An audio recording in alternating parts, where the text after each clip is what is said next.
Hi there, Christine Coral here for part 4 of Quieting Your Mind. And today we're going to talk about problem solving. So up until today, we've really been talking mostly about worries that you don't need to worry about, that, going in circles and future oriented. You don't know if they're going to even happen or not. So what we're doing in today's class is focusing on when you do have a problem to solve, when there is an issue that you need to take care of. So the first part of the class is going to focus on being able to tell the difference between a problem and a worry. And then the second part, we're going to focus on how you challenge those worries, come up with solutions, make an action plan to deal with it. So let's get started. So what I'm going to do we'll just take a little time here to start and help you know the difference between a worry and a problem. Okay, or worrying and problem solving.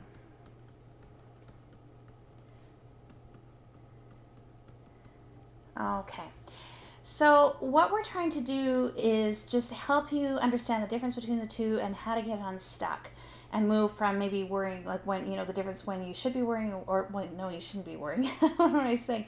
When you should be problem solving versus worrying.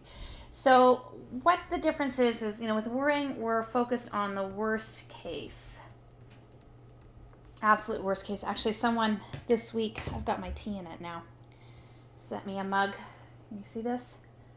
The worst case scenario is always the least likely. On my monitor, it looks reversed, so I hope it turns out the right way for you. But anyway, sip of tea. Thank you, mystery person who sent me the mug. Now, the worst case scenario may or may not be the least likely. They don't happen all the time, but they can happen. So when they do happen, you want to be able to respond to them without sort of being paralyzed. But the worrying is always about the worst case potential, worst case scenario in the future. It hasn't happened yet. Whereas worrying, it's happened. Or problem solving, it's happened. We're focused on the problem at hand. Okay, so that's the big difference. Worrying, we're focused on something that hasn't happened yet. And then with worrying, we focus on how it will be awful.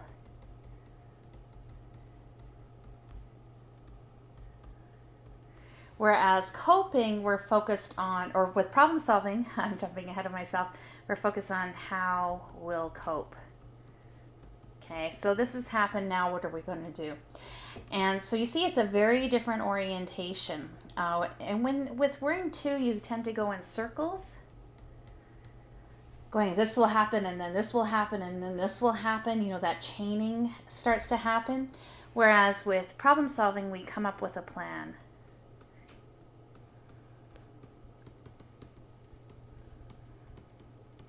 Okay, and then the other thing that tends to happen with worry is we can almost get paralyzed. We get stuck, we can't move, we feel frozen, and then that's the problem, is the paralysis itself. Whereas with a problem solving, we're springing into action. We're doing something about the situation. And worrying tends to be useless, right? You remember from the past classes where I talked a lot about how worrying doesn't, make things more predictable, doesn't really solve problems, it doesn't prevent things from happening. We're spinning our wheels and we're not really accomplishing anything when we're worrying. Whereas with problem solving, it's more practical. We're actually doing something about the problem that we're focused on. And so the other thing with worrying is we tend to worry, if what we're focused on is a worry rather than a problem, then it tends to, be future oriented, and problems are present. Whoops. See, I can't talk and write at the same time. Present oriented. It's going on right now. And so if it's some future event, if it's a worry rather than a problem, what you're going to do is challenge if you believe it, and let go and accept from the previous classes. And if it is something that you are needing to solve, then you're going to come up with a plan. You're going to find the solution. Might not be an ideal solution, but it'll be a solution. So what I want you to do is to take a moment and list some of the things that you worry about and see if they're a worry or if they're actually a problem that you need to do something about. So let's do a few examples here. Okay, so let's say, what if I lose my job? Okay, so anytime it's what if, it hasn't happened, then it's a worry. Okay, so if you were going to challenge that worry, you could focus on, what I do well. Boss appreciates me. So you start challenging the worry, right? We look for evidence for and against, and it might be that your company's in a tight spot, other people are getting laid off. Then you got a problem if your company's in the middle of downsizing, then it's a little bit more likely. But, problem is the company is downsizing and I'm worried about my job.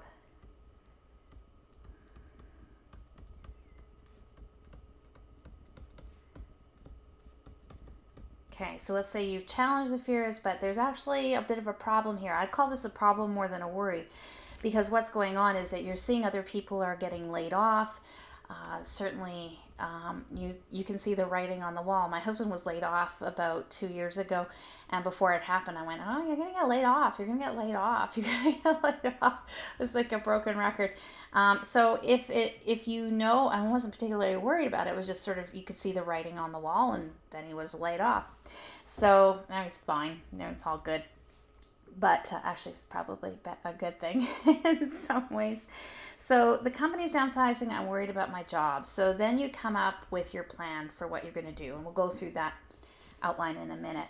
Another kind of example is, what if I get cancer?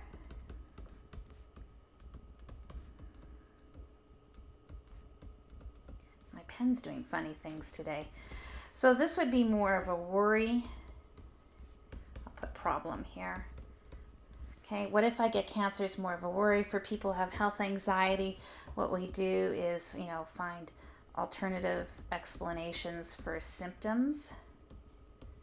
So we challenge the worry and refocus and let go. I might even do a whole course on health anxiety, because you really do get stuck. But if it's kind of a what if thing and you're okay, but your brain won't let go of that thought that you're stuck, then you treat it more like a worry and you start challenging it and refocusing. And then if you do have cancer,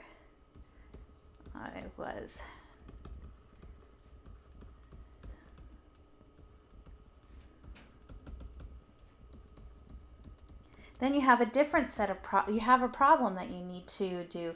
You need to take leave from work. Tell your boss, or depending on the treatment, it might be longer than others. Get help. Ask about resources. Often hospitals have good social workers who can help you with resources that are there for people going through cancer treatment. Get emotional support. But basically, you can see I'm jumping ahead, but starting to jump into a plan. So there are two different things. The what if, future-oriented, hasn't happened yet, may or may not happen, versus it's happened now, what am I going to do? And in both situations, it's more a matter of, how am I going to cope with this? How am I going to do with this? Sometimes, though, if you're worried about getting cancer, if it's not too sticky and it's just kind of a fear that's there, you might think about how you would cope too. So you can come up with an action plan for your worst case scenario if that would make you feel better, and then you could feel like you could manage your way through it. But generally today we're focusing on when it's already happened and you need to work on it. So it's whether it's, if it's solvable versus unsolvable too. So losing my job, well, I've lost my job, I can't get my job back. So what am I going to do? So worries are kind of unsolvable. There's nothing really to work on because it hasn't happened yet, versus once it's happened, then you have to come up with a solution for how you're going to get through and what you're going to do. So what I want you to do is just make a list of your worries and note whether they're solvable or unsolvable, whether you can come up with a solution. Okay, so the next step is focusing on generating the solution and evaluating the solution and you get a little creative here. So step one, so this is a problem solving. So now we're into it. Step one, define the problem. I guess I don't need one and step one. There we go.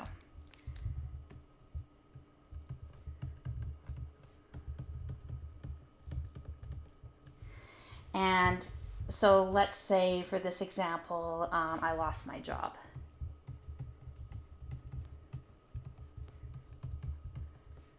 Okay. And step two is brainstorm solutions.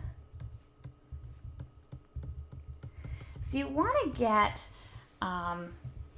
almost as silly as you can with this. You don't want to really censor yourself or say, oh, that's a good idea or that's not a good idea. We'll save that. That's the step after this step. You want to get as many ideas on paper as you can think of. And sometimes it helps to have another person help you with this. Especially you want to pick a person who isn't going to judge you and say, oh, you should be doing this. It's like you want a friend who's like, well, you could try this or you could try that. Or when I was in a similar situation, this worked for me. I don't know if it will work for you. So they're not imposing their solutions on you, but sometimes it helps when you have sort of a plan for evaluating, then there's less attachment to their idea being the good one or the best one. If you're to say, well, help me brainstorm rather than how do I solve this? So it gives them a little bit more structure too. So you could brainstorm solutions. So if you lost your job, so you could file for unemployment.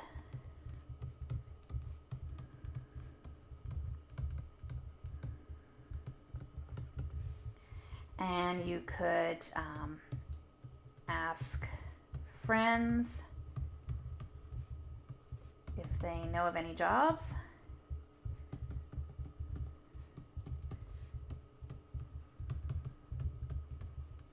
You could take a temp job.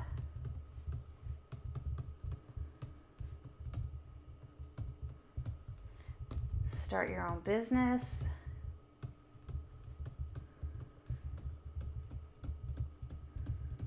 Join the circus, just for a silly one.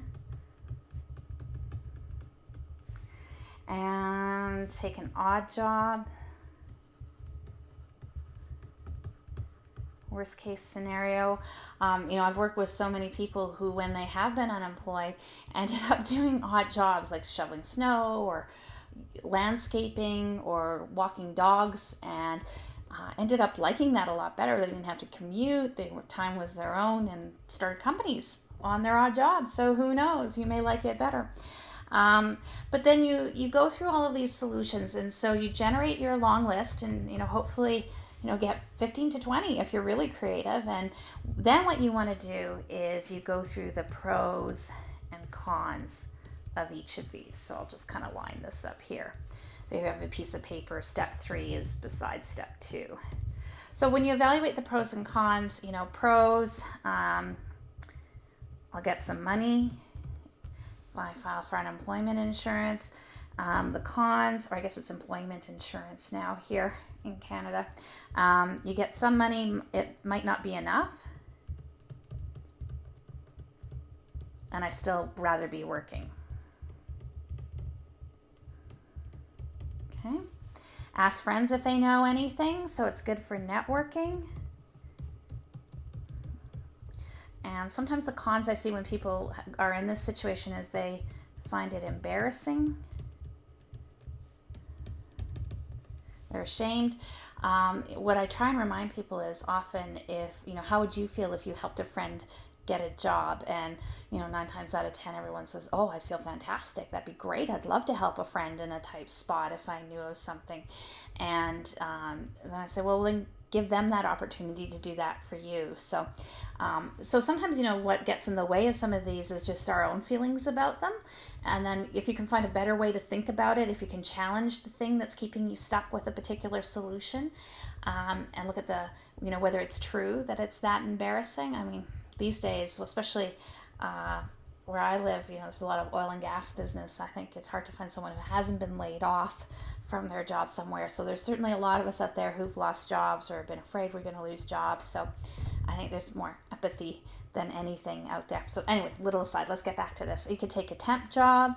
Pros, fast money. Might not be doing what you want, but it's temp. That's why it solves one problem.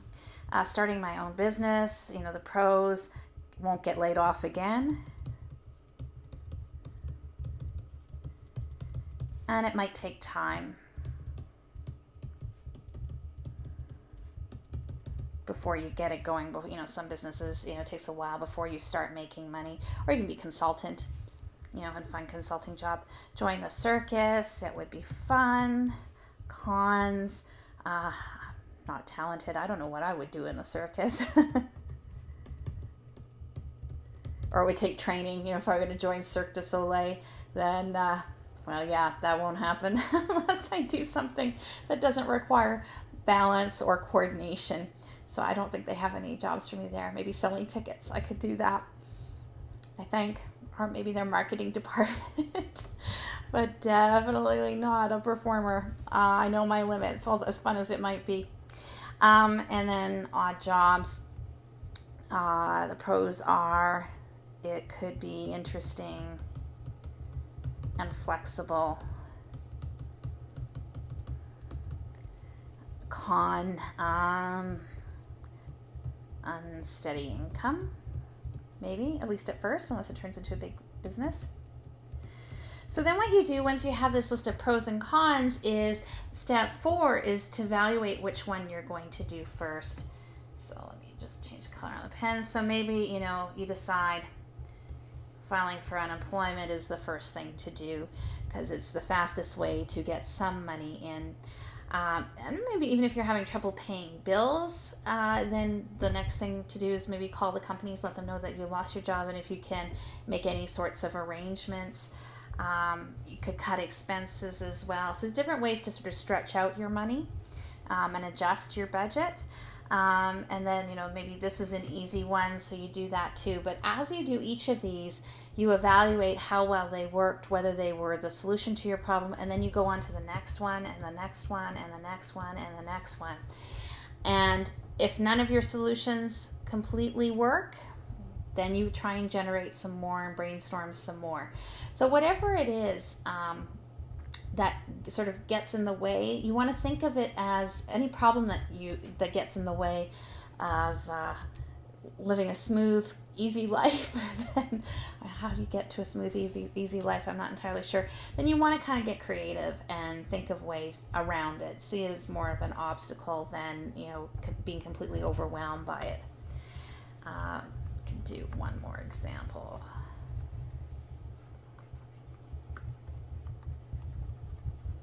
All right. So let's do, I failed my licensing exam, or, if you're a certification exam. So we have the problem, failed.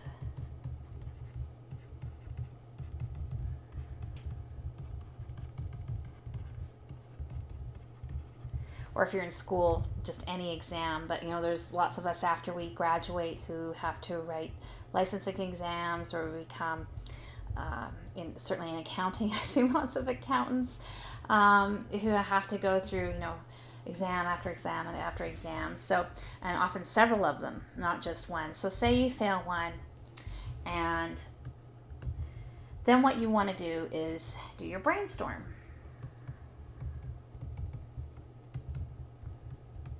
Okay, so one solution is quitting. Not going to do it anymore. Be happy with what you got, or change careers. It's not worth it. 2, study for next time.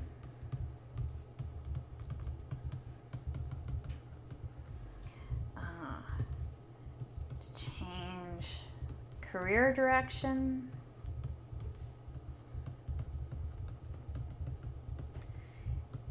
Change jobs where it's not a requirement.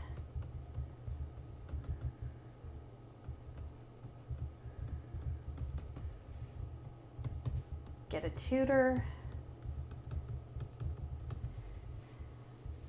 Actually, I should put study more for next time. You might take some holiday time or block some time off. And get comfortable explaining to others. It's often the embarrassment that's hard. It's the thing, we fail an exam, but often, the failure rate for a lot of these things is, higher than we think. And we often predict that we're going to feel devastated and overwhelmed. But, in the end, we're okay. All right, so we can brainstorm these problems, pros, cons. So quitting, pros, don't have to study.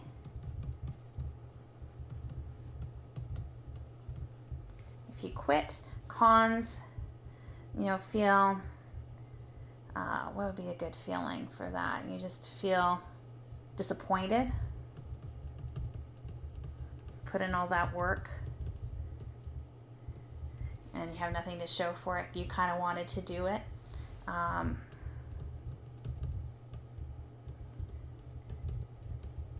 Okay. So there's pros and cons to that. You could decide whether you can live with it. The con might be, there might not be a con for you. Maybe you don't enjoy that career. But if you do, if it's something that you want, then the con for that one.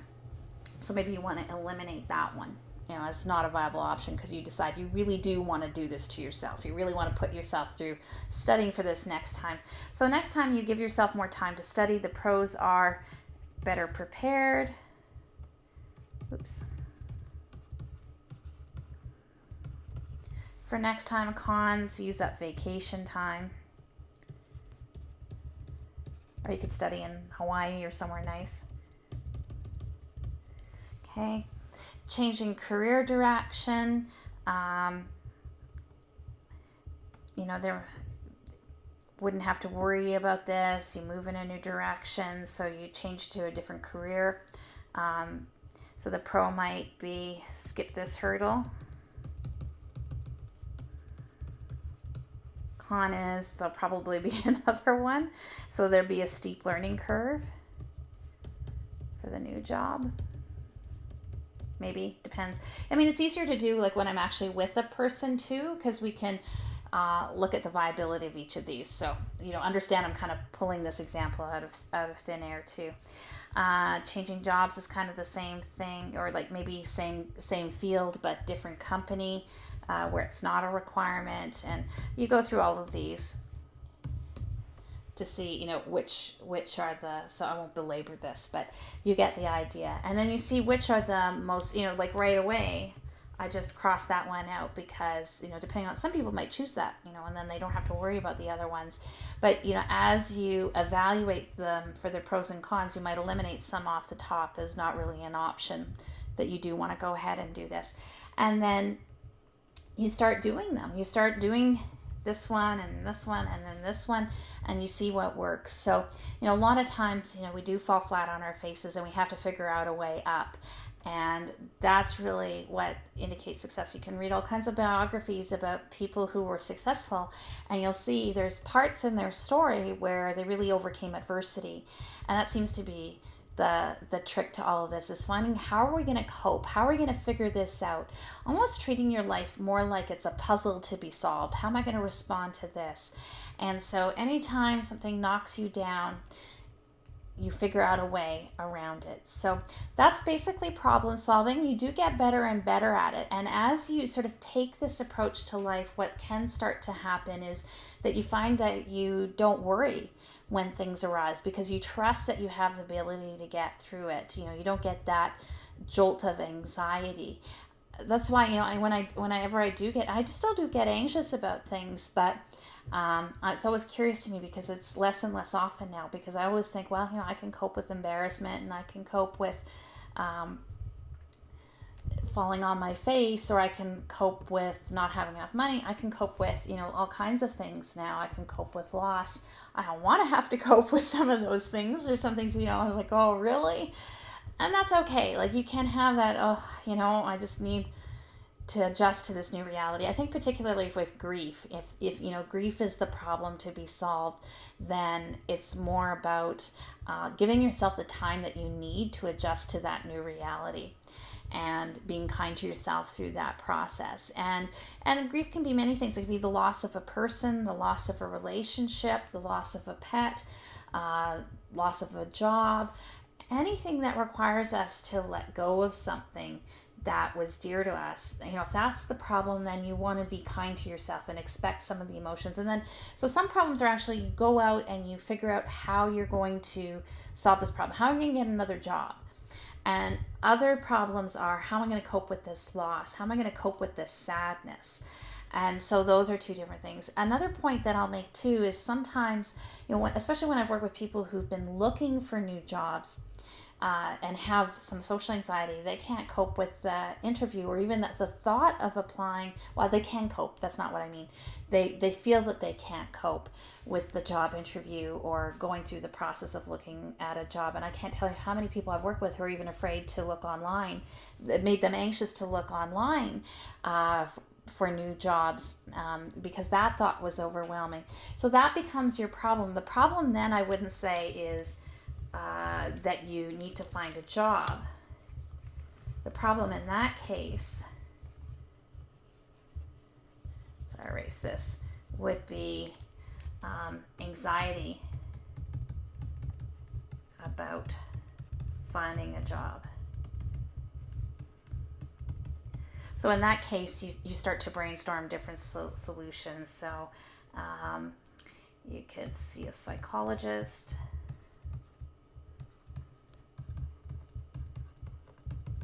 For help with your anxiety, you can read self-help books.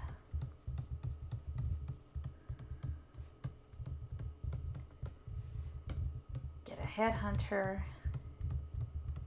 to help you find your next job. You can apply for jobs